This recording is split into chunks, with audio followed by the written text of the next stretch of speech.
Welcome back to another technical deep dive here in the debug zone. Today we're tackling a big question and breaking it down with insights from other users. Hopefully this clears up some misconceptions and helps you get the answer you need. So buckle up, stay a little curious, and let's jump right in.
And that's a wrap.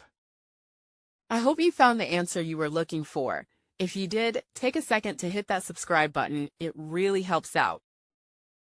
And let me know in the comments which solution worked best for you.